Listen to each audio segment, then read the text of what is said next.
Florida's Supreme Court ruled Monday a law triggering a 6-week abortion ban can go into effect, but it may not stay that way for long. In a separate decision, the court cleared the way for an abortion protection ballot initiative. Floridians will be able to vote on that measure that reads, quote, "No law shall prohibit, penalize, delay, or restrict abortion before viability or when necessary to protect the patient's health, as determined by the patient's health care provider." The measure will need 60% support to pass and override the 6-week ban set to take effect in 1 month.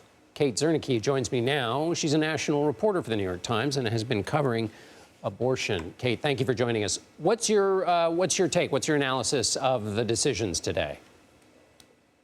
Well, Florida, perhaps not surprisingly, it is Florida, right? We've seen this before, but so many of the dynamics of the abortion fight in this country really are on display in Florida tonight with these two decisions. So on the one hand, you have anti-abortion groups who are pushing for very strict measures. They took the overturning of Roe v. Wade to say, like, we can go further, we can restrict abortion at 6 weeks, we can ban abortion almost entirely. On the other side, this is really the overturning of Roe has really galvanized abortion rights groups who are putting ballot measures like this on the ballot. So the broad picture here, of course, is that Roe v. Wade protected or found a right to abortion in the United States Constitution. When that was overturned by the Supreme Court in the Dobbs case, all of these states started looking, or abortion rights groups started looking for a right to abortion in state constitutions. So that's what this ballot measure would do. It would establish a right to abortion in the state constitution in Florida. And Kate, as a galvanizing measure, since Dobbs, what has been the story? Because sometimes abortion has actually been on the ballot. Sometimes it's just been candidates using the issue and it's been successful for them. What's the story so far in terms of what's happened? I think the biggest dynamic here is that the politics of abortion have totally changed. You used to hear it was Republicans talking about abortion and how they wanted to ban abortion. And if only we could overturn Roe, it would ban abortion. Democrats really didn't want to talk about abortion. They didn't want to, speak the word.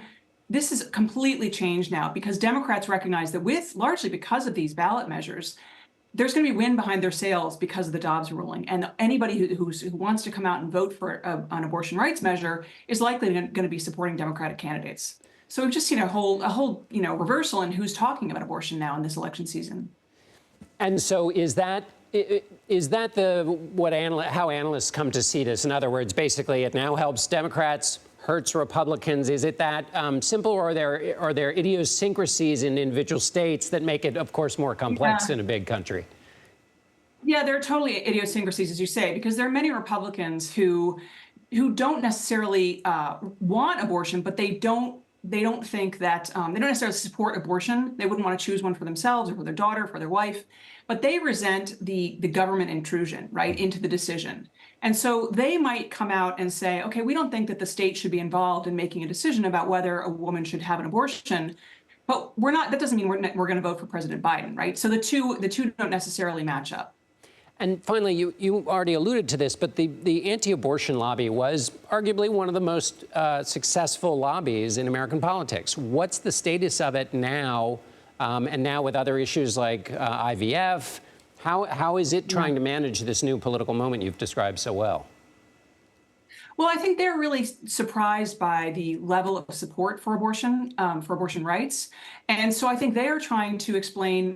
They're trying to argue their case, and it's what I've been struck by is how this was really Dobbs. The overturning of Roe was a huge victory for them. This Florida decision is a huge victory for them, but they are very frustrated with Republican politicians because they don't want to talk about this issue. So again, it just reflects how this completely shifts the dynamics of this fight. Kate Zernike with the New York Times. Thanks so much, Kate.